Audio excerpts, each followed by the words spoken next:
The transport ship Mercy's Edge drifted through the void between stars, its hull scarred from countless battles against the Zephyrian Empire. Captain Marcus Chen stood in the mess hall, stirring a pot of what his crew called survival stew, a mixture that would make most civilized beings question humanity's place in the galaxy. The war had been raging for 3 years now. Humanity, the newest species to join the Galactic Coalition, found themselves on the front lines against an enemy that had conquered 17 star systems. The Zephyrians were efficient, ruthless, and considered themselves the peak of evolutionary development. Their pale blue skin, elongated skulls, and perfect symmetrical features made them appear almost divine to many species. What the Zephyrians hadn't expected was humanity's stubborn refusal to die quietly. "Captain," came the voice of Lieutenant Sarah Okafor from the bridge. "We've got incoming. Zephyrian patrol ship bearing 27 Mark IV. They're not responding to hails." Chen wiped his hands on his apron and headed to the bridge. The Mercy's Edge wasn't built for combat. She was a medical frigate equipped to handle wounded coalition forces. But in this war, every ship had become a target. "How many?" Chen asked as he settled into his command chair. "Scanner shows approximately 40 Zephyrian soldiers aboard. Standard patrol configuration." Okafor's fingers danced across her console. "Sir, they're powering weapons." The first salvo rocked the ship. Emergency lights bathed the bridge in red as Chen gripped his armrests. "Return fire. Target their engines." The battle was brief but brutal. The Mercy's Edge had decent shields and enough firepower to defend herself, but she wasn't a warship. When the Zephyrian vessel's engines went dark, both ships found themselves dead in space, locked in a deadly embrace. "Hull breach in Sections 7 and 12, reported Chief Engineer Rodriguez from somewhere deep in the ship. "Sealing now, but we've lost main power to the port side." "Captain," Okafor's voice carried a note of concern. "They're preparing to board us. I'm reading movement in their docking bay." Chen stood, his jaw set with determination. "All hands prepare to repel boarders." "This is not a drill." He turned to his security chief, a grizzled veteran named Peterson. "How many Marines do we have combat ready?" 15, sir. Plus whatever crew members can handle themselves in a firefight." Peterson checked his weapon. "Not great odds against 40 Zephyrians. Then we'll have to be creative." Chen's mind raced through possibilities. "What's the status on our wounded?" Dr. Elizabeth Harper's voice crackled over the comm. "We've got 12 Coalition soldiers in the medical bay. Various species. 2 Altarians, 3 Cordani, 5 Vegan refugees, and 2 humans. Most are ambulatory but not combat ready." The ship shuddered as the Zephyrian boarding craft attached to their airlock. Chen could hear the distinctive whine of plasma cutters beginning their work on the outer hull. "All non-essential personnel to emergency stations," Chen announced. "Marines, take positions around the main corridor. We make our stand here."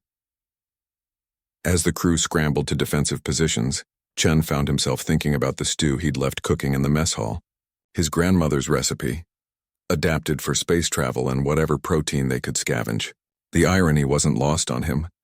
Here he was, possibly about to die, and all he could think about was dinner. The plasma cutters fell silent. Chen could hear the hiss of atmosphere equalizing between the ships. Then came the sound every human dreaded, the rhythmic march of Zephyrian combat boots on metal deck plates. The first Zephyrian soldier to round the corner was exactly what Chen expected. Tall, elegant, wearing form-fitting armor that seemed to shimmer with its own light. The creature's large, dark eyes surveyed the human defenders with what appeared to be mild curiosity. "Humans," the alien spoke in perfect standard coalition. "You have fought well, but this ends now. Surrender and your deaths will be swift." "Counter-proposal," Chen called back. "You get back on your ship and we'll pretend this never happened." The Zephyrian's expression didn't change, but Chen caught what might have been amusement in those alien features. "You are outnumbered more than 2 to 1.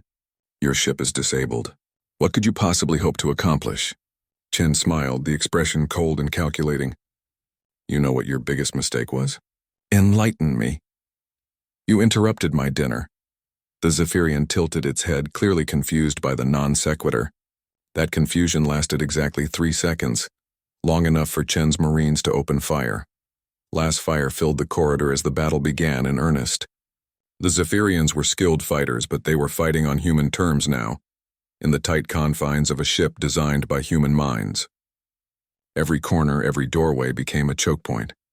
As plasma bolts and laser beams lit up the darkness, Chen couldn't help but think that this was exactly the kind of situation his species seemed to excel at, taking a bad situation and making it everyone's problem. The firefight raged for 20 minutes before the first Zephyrian soldiers began to fall back. Chen watched from behind an overturned table as his Marines pressed their advantage, moving with the kind of coordinated aggression that had made humanity famous throughout Coalition space. They're regrouping near Junction 7. Peterson's voice crackled through Chen's comm unit. But sir, we've lost Thompson and Valdez. And we're running low on power cells, Chen grimaced. They'd taken out nearly half the boarding party, but at a cost they couldn't sustain. Fall back to secondary positions. Make them work for every meter. As his people retreated in good order, Chen made his way toward the mess hall. The stew was still cooking, filling the air with an aroma that reminded him of home. It was an old family recipe, beef, potatoes, carrots, onions, and his grandmother's secret ingredient that she'd never told anyone about until her deathbed. Captain, what are you doing? Dr. Harper appeared in the doorway, her medical uniform stained with blood and carbon scoring from near misses. Getting dinner ready, Chen replied, stirring the pot with one hand while checking his sidearm with the other. Sir, with all due respect, now might not be the best time for a meal. Chen looked up at her, his eyes holding a glint that made the doctor take a step back. Doc, trust me on this one. How are our wounded guests doing? The Coalition soldiers? They're stable, but I don't understand what you're getting at. Bring them here. All of them. And Doc? Chen ladled some of the stew into a bowl and tasted it. Perfect. Make sure they see what we're eating. Harper looked at him like he'd lost his mind, but she followed orders. Within 10 minutes, the mess hall was filled with wounded Coalition soldiers from 4 different species. The Altarians, with their crystalline features and translucent skin, stood near the door. The Cordani, reptilian humanoids with scales that shifted color with their emotions, clustered together nervously. The Vegan refugees, tall and willowy with large eyes adapted for low-light conditions, huddled in the corner. And then there were the 2 human soldiers, Sergeant Maria Santos and Corporal Jake Kim, both sporting bandages and the 1,000-yard stare that came from seeing too much combat. Captain? Santos spoke up. Shouldn't we be preparing defenses? We are, Chen replied, filling bowls with the stew.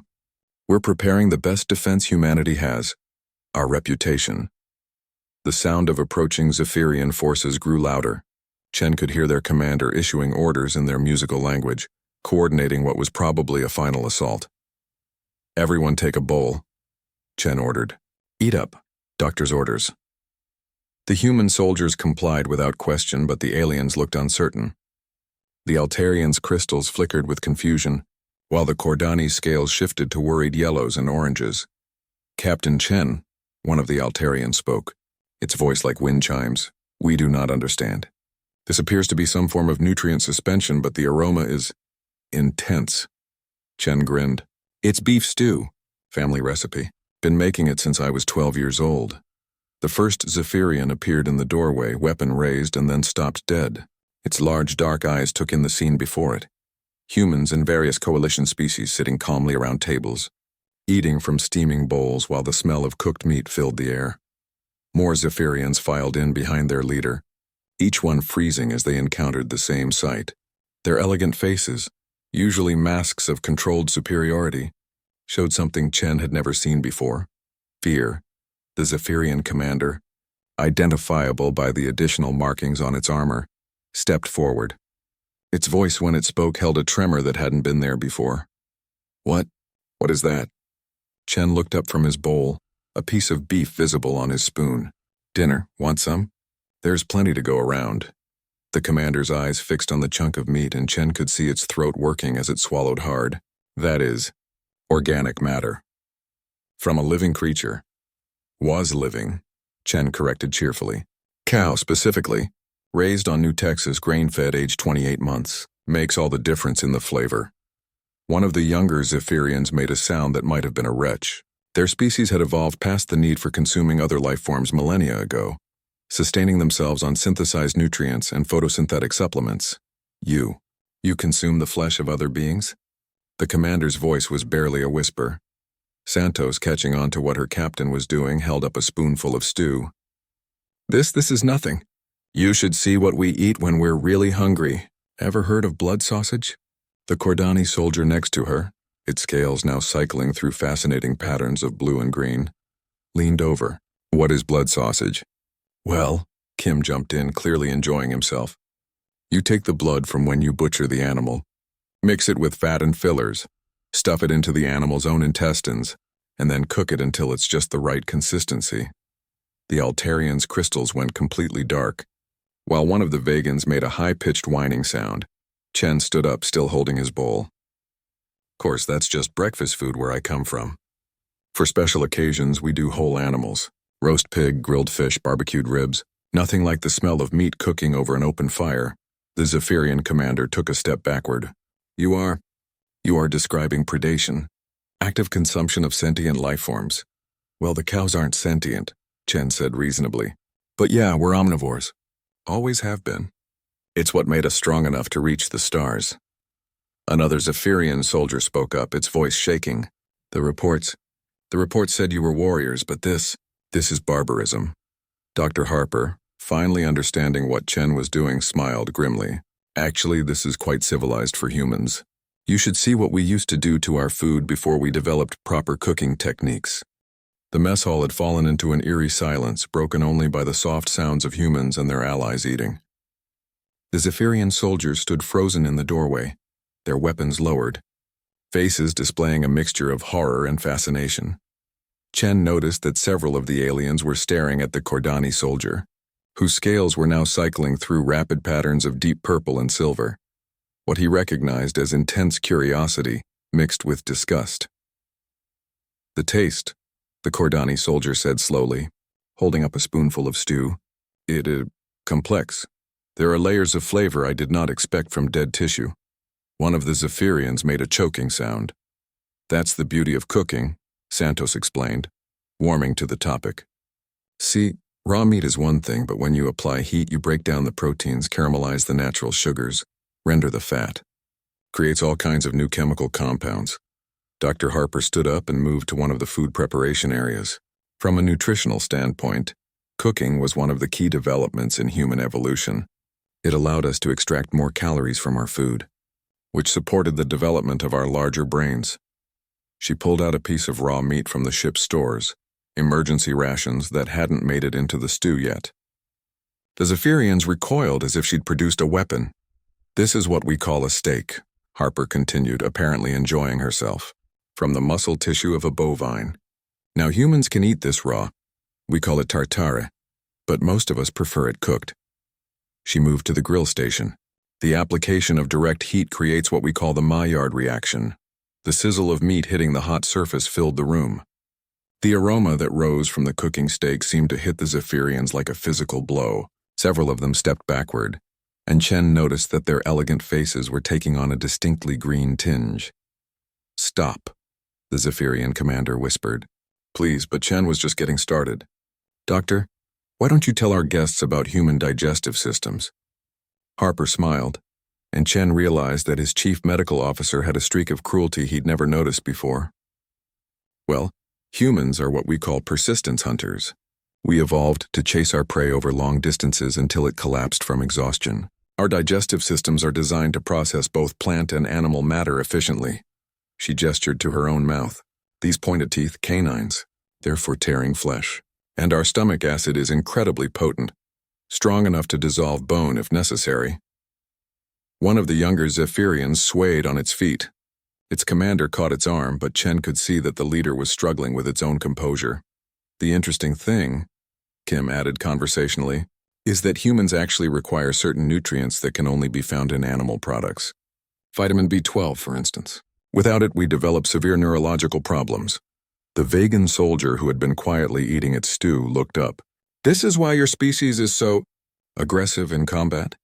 Partly, Chen admitted. But it goes deeper than that. See, we're not just omnivores. We're what you might call apex omnivores.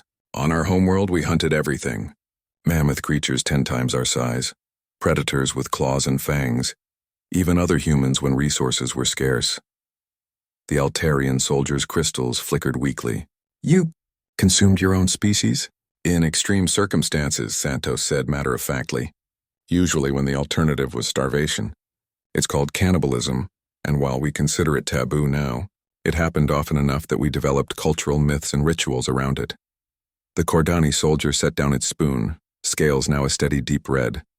This explains much about human military tactics. You do not simply fight. You consume your enemy's resources, their territory, their will to resist. Chen nodded approvingly. Smart observation. We learned early that the best way to defeat an enemy was to take everything they needed to survive and use it yourself. The smell of the cooking steak was getting stronger now, and Dr. Harper turned it over with a satisfying sizzle. Several Zephyrians were breathing heavily, their usually controlled composure completely shattered. The Federation records, one of them said weakly. They spoke of human barbarity in combat, but we assumed it was metaphorical. Oh, it's quite literal, Chen assured him. We've been killing and eating our way across the galaxy for 3 years now. Metaphorically speaking, of course. We're very civilized about our actual meals these days. The Zephyrian commander straightened slightly, trying to regain its dignity. You seek to intimidate us with tales of primitive behavior. Chen stood up, still holding his bowl, and walked slowly toward the group of aliens. Primitive, maybe? But let me ask you something. When was the last time your people faced real hunger? Real gnawing, desperate hunger where you'd eat anything to survive? The commander didn't answer. See, that's the difference between us, Chen continued. You've spent so long being civilized that you've forgotten what it means to be desperate. To fight not for territory or ideology, but for the simple right to keep existing. He took another spoonful of stew, chewing thoughtfully. This stew? My grandmother made it during the resource wars on Earth. When protein was scarce and every calorie mattered. She told me that the secret ingredient was hope. Hope that tomorrow would be better, that her family would survive to see it. The mess hall fell silent except for the continued sizzling of the steak.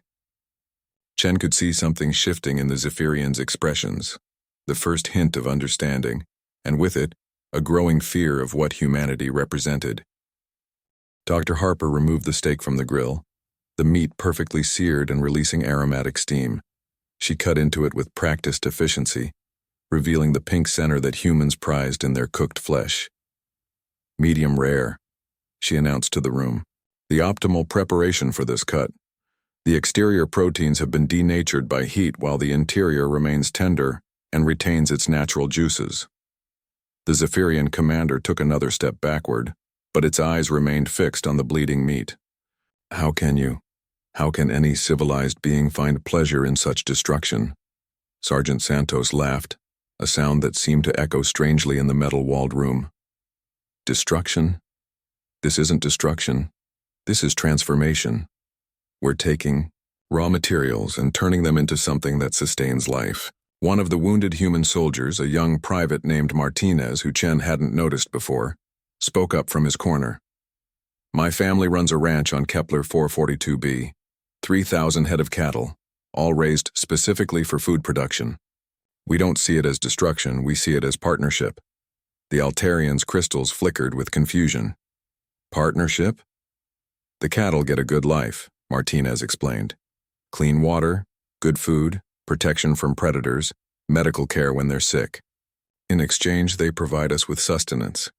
It's been the deal between humans and livestock for thousands of years. But you end their lives, one of the Zephyrians protested. Everything dies, Chen said simply. The question is whether that death serves a purpose. These animals live better lives than most wild creatures, and their sacrifice feeds families, sustains communities, allows our species to explore the stars. The Kordani soldier had finished its bowl and was studying the empty container with interest. There is a satisfaction to this consumption that synthetic nutrients do not provide. Is this psychological or physiological? Both, Dr. Harper replied, cutting another piece of the steak. The human brain releases endorphins and other neurochemicals when we consume certain foods, especially proteins and fats. It's a reward system that evolved to encourage us to seek out the nutrients we need to survive. She took a bite of the steak, closing her eyes with obvious pleasure. Several Zephyrians visibly flinched at the sight. There's also the social aspect, Kim added. Humans have been gathering around fires to share meat for hundreds of thousands of years. It's how we bond. how we strengthen social connections. Breaking bread together, or in this case, sharing stew, is one of our most fundamental rituals. The vegan soldier looked around the room with its large, dark eyes. This explains much about human military units. The cohesion we have observed, the willingness to sacrifice for comrades, it is built upon this shared consumption? Partly, Chen agreed. But it goes deeper. See, when you're willing to take a life to feed someone else, you're making a statement about their value to you. Every meal is an investment, a commitment. He gestured to the crew around him. These people, I'd hunt for them, fight for them, die for them, because they'd do the same for me. That's what makes us human, not just the ability to kill and consume, but the willingness to share what we've taken. The Zephyrian commander's composure was cracking visibly now. Your species is insane. You build your entire social structure around ritualized violence and consumption. Maybe, Santos admitted cheerfully, but it works. You want to know why your empire has been losing ground to humanity? It's not because we have better weapons or superior tactics. It's because we understand something you don't. Which is? Santos stood up, her bowl empty, and faced the alien soldiers directly. We understand that civilization isn't something you achieve. It's something you maintain, and sometimes maintaining it requires you to become temporarily uncivilized. The room fell silent as the implications of her words sank in. Chen could see the exact moment when the Zephyrians realized what they were really facing. Not just another species of warriors, but something far more dangerous. Predators who had learned to cooperate. Every human ship in this war, Chen said quietly, has a mess hall like this one. Every human colony has kitchens where families gather to share meals. We're not fighting you because we hate you. We're fighting you because you're threatening our ability to keep doing what we've always done. He set down his empty bowl and moved toward the group of aliens. You see monsters when you look at us, but from our perspective, you're the aberration. A species so disconnected from the natural order that you've forgotten what it means to be alive. Dr. Harper had finished preparing several pieces of the steak, arranging them on plates with an artistry that seemed almost ceremonial. The fascinating thing about human cuisine is its diversity. Every culture, every region, every family has its own traditions and techniques. She gestured to the steaming plates. This is just one example. There are literally thousands of ways humans prepare animal proteins. Smoking, curing, fermenting, roasting, braising. Each method produces different flavors and textures. The youngest Zephyrian soldier swayed again, and this time its commander couldn't steady it. The being collapsed to its knees, breathing heavily. I think, Chen said thoughtfully, you're beginning to understand the scope of what you're up against. This isn't just about military might. This is about two fundamentally different ways of existing in the universe. He looked directly at the Zephyrian commander. Your people have spent millennia becoming pure, clean, elevated above the messy business of survival. You've forgotten what it's like to be hungry, to be desperate, to face the choice between dying and doing something terrible. The commander's voice, when it finally spoke, was barely audible. What do you want from us?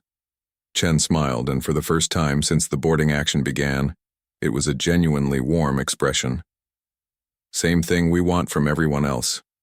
Leave us alone to live our lives, and we'll leave you alone to live yours. It's really that simple. The Zephyrian commander struggled to its feet, but Chen could see that something fundamental had shifted in the alien's posture.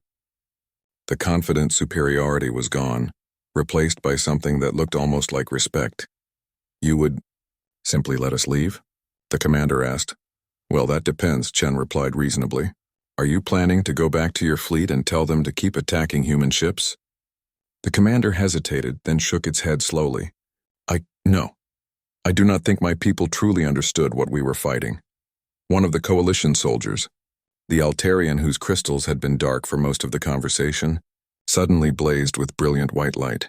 The consumption rituals, they are not just about sustenance. They are about accepting responsibility for death. Chen nodded approvingly. Smart observation. When you kill something to eat it, you can't pretend that death doesn't exist. You can't distance yourself from the reality of survival. The Cordani soldiers' scales had shifted to deep blues and purples. what Chen recognized as contemplation and understanding. This is why humans are so effective against the Zephyrian Empire. You do not flinch from necessary violence. We don't enjoy it, Dr. Harper clarified, wiping her hands on a towel. But we don't shy away from it either. Violence is a tool like any other. Sometimes it's the right tool for the job. The Zephyrian commander looked around the mess hall, taking in the sight of multiple species eating together, sharing sustenance that had been torn from living creatures. How do you reconcile this with your claims of civilization? Easy, Martinez spoke up from his corner. Civilization isn't about being nice all the time. It's about creating systems that work. And this works. He gestured to the mixed group of soldiers. Humans, Cordani, Altarians, vegans. We're all here, all eating the same food, all willing to fight together. That's civilization. Not pretty maybe, but effective. Santos had moved to the food preparation area and was cleaning her dishes. The mundane activity seemed somehow more shocking to the Zephyrians than all the talk of violence and death. You maintain domestic routines even in combat situations, one of the alien soldiers observed. Of course, Santos replied. Someone's got to wash the dishes. Life goes on. Chen could see that this simple statement had a profound effect on the Zephyrians. Their entire worldview was based on the idea that existence could be perfected, elevated above the messiness of biological needs. The concept that humans simply accepted and worked within those constraints was apparently revolutionary. The vegan soldier finished its bowl and stood up slowly. Despite its wounded condition, it moved with the fluid grace of its species. Captain Chen, may I ask you something? Shoot. Your people consume the flesh of other beings for survival. But you also show compassion, form alliances, protect the weak. How do you reconcile these contradictions? Chen thought for a moment, stirring the pot of stew again. I don't think they're contradictions. I think they're related. When you understand that life requires death, you develop a different appreciation for both. He ladled more stew into his bowl, the rich aroma filling the air. Every meal is a choice. Every calorie represents resources that could have gone somewhere else. So you make those choices matter. You use that energy to protect people, to build things, to make the universe a little better than you found it. The Zephyrian commander's large eyes were fixed on the pot of stew. You speak of death as if it were sacred, isn't it? Dr. Harper asked. Every living thing will die. The question is whether that death serves a purpose or just happens randomly. We try to make sure it serves a purpose. Kim stood up and began collecting empty bowls. That's why we fight so hard, you know? Not because we love violence, but because we understand the cost. Every human life lost in this war represents thousands of meals never shared, conversations never had, children never raised. The youngest Zephyrian, who had collapsed earlier, was slowly getting back to its feet. The report spoke of human savagery and battle. But it is not savagery, it is commitment? That's one way to put it, Chen agreed. When you really understand what's at stake, when you've internalized the reality that everything you care about could be gone tomorrow, you fight differently. The Altarian soldiers' crystals were now pulsing in complex patterns. This is why human forces are so effective in desperate situations. You do not break under pressure because pressure is your natural environment. Exactly, Santos said. We've been under pressure for our entire evolutionary history. Food scarcity, climate change, predators, disease, war, pressure is normal for us. This is just more of the same. The Cordani soldier was studying its empty bowl with fascination. The flavors. They continue to develop even after consumption. There are chemical processes continuing in my mouth. Dr. Harper smiled. That's the beauty of complex protein structures. They break down gradually, releasing different compounds at different rates. A good meal can provide pleasure for hours. The Zephyrian commander shook its head slowly. Your species is remarkable. Terrifying, but remarkable. We prefer persistent, Chen said. Humans don't give up. Not when we're hungry. Not when we're outnumbered. Not when the odds are impossible. We just keep going. He looked directly at the alien commander. That's what you're really fighting. Not our weapons or our ships, but our complete inability to accept defeat. We'll eat grass if we have to. We'll fight with sticks and stones.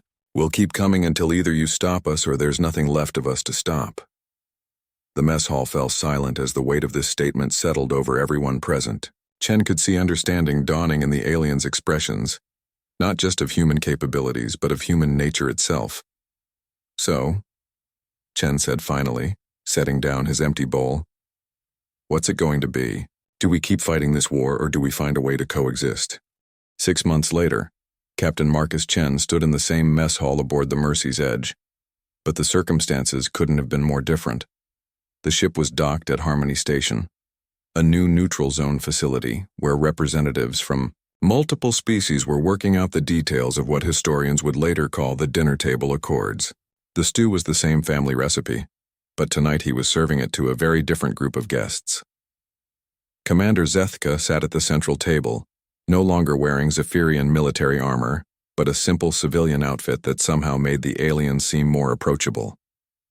Beside Zethka sat Admiral Reynolds, the human commander of coalition forces, along with representatives from 17 different species.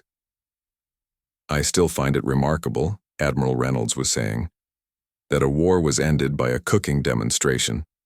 Not ended, Zethka corrected gently, tasting the stew with obvious appreciation.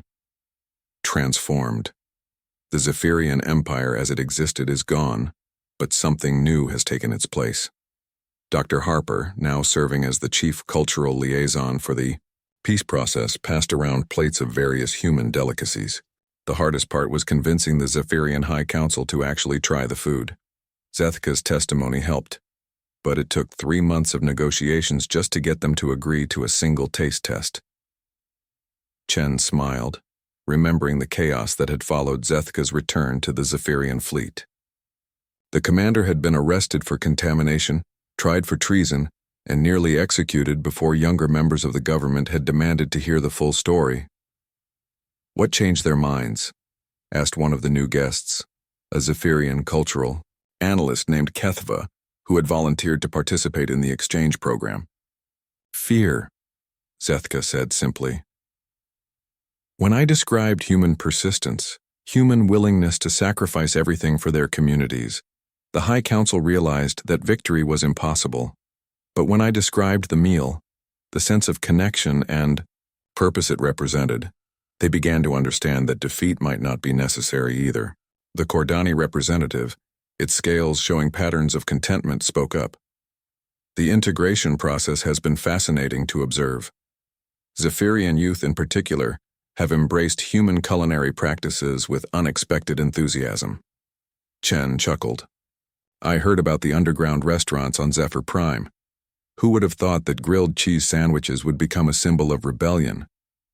Simple foods often carry the deepest meanings, Santos observed. She was now a major, decorated, for her role in what the media had dubbed the mess hall incident.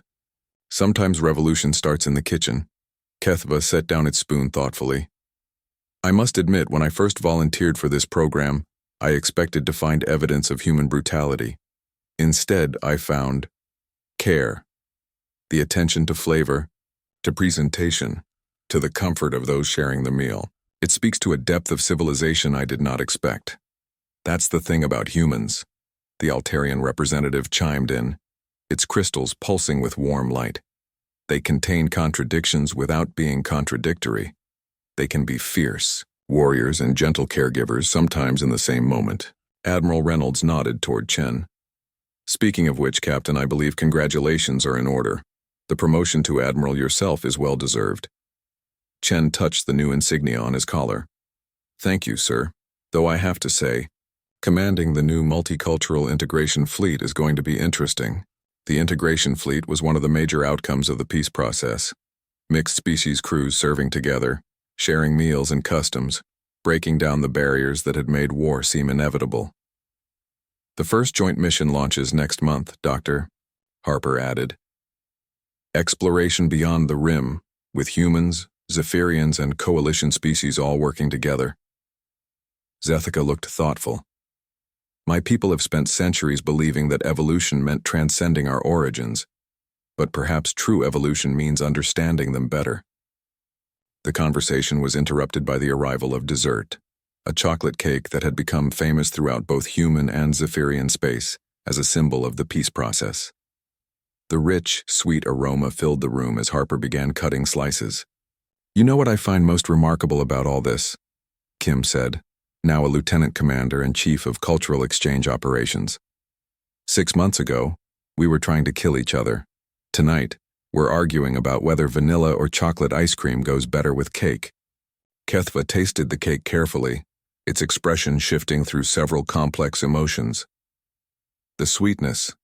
It creates a sense of comfort, of safety. Is this why humans serve such items at celebrations? Partly, Chen agreed, but also because sweetness is rare in nature. When our ancestors found honey or ripe fruit, it was cause for celebration. These flavors triggered deep-seated responses in our brains, memories of abundance and joy. So human cuisine is not just about sustenance, HFY observed, but about recreating positive emotional states. Fascinating.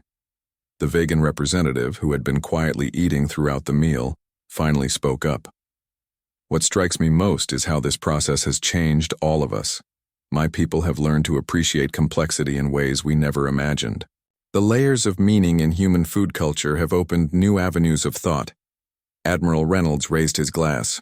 Real wine, not synthahol. To complexity, then, and to the understanding that different doesn't have to mean incompatible. The toast was echoed around the table in multiple languages, creating a harmony of sounds that somehow seemed to capture the essence of what they had all achieved. As the evening wound down and guests began to depart, HFY approached Chen privately. "Admiral," the former enemy commander said, "I wanted to thank you for what you did that day. Not just for ending the war, but for helping my people find their way back to life." Chen shook the alien's hand, a gesture that had become natural between them. "We all found something that day, I think. Maybe that's what civilization really is. Not perfection, but the willingness to keep learning from each other." As the last guest departed and the cleanup began, Chen found himself back in the kitchen, stirring a pot of stew for the next day's meal. Some traditions, he reflected, were worth preserving. Outside the viewport, ships from a dozen different species moved through space together, their crews sharing meals and stories, building the foundation for a future none of them could have imagined just months before. The universe was vast and full of unknowns, but at least now they would face those unknowns together, one meal at a time. 6 months later, Captain Marcus Chen stood in the same mess hall aboard the Mercy's Edge, but the circumstances couldn't have been more different. The ship was docked at Harmony Station, a new neutral zone facility, where representatives from multiple species were working out the details of what historians would later call the dinner table accords. The stew was the same family recipe, but tonight he was serving it to a very different group of guests. Commander HFY sat at the central table, no longer wearing Zephyrian military armor but a simple civilian outfit that somehow made the alien seem more approachable. Beside HFY sat Admiral Reynolds, the human commander of coalition forces, along with representatives from 17 different species. "I still find it remarkable," Admiral Reynolds was saying, "that a war was ended by a cooking demonstration." "Not ended," HFY corrected gently, tasting the stew with obvious appreciation. "Transformed. The Zephyrian Empire as it existed is gone, but something new has taken its place. Dr. Harper, now serving as the chief cultural liaison for the peace process, passed around plates of various human delicacies. The hardest part was convincing the Zephyrian High Council to actually try the food. HFY's testimony helped, but it took 3 months of negotiations just to get them to agree to a single taste test." Chen smiled, remembering the chaos that had followed HFY's return to the Zephyrian fleet. The commander had been arrested for contamination, tried for treason, and nearly executed before younger members of the government had demanded to hear the full story. "What changed their minds?" asked one of the new guests, a Zephyrian cultural analyst named HFY, who had volunteered to participate in the exchange program. "Fear," HFY said simply. "When I described human persistence, human willingness to sacrifice everything for their communities, the High Council realized that victory was impossible.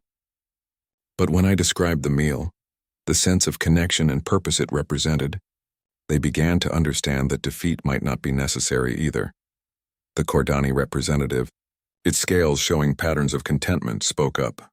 "The integration process has been fascinating to observe. Zephyrian youth in particular have embraced human culinary practices with unexpected enthusiasm." Chen chuckled.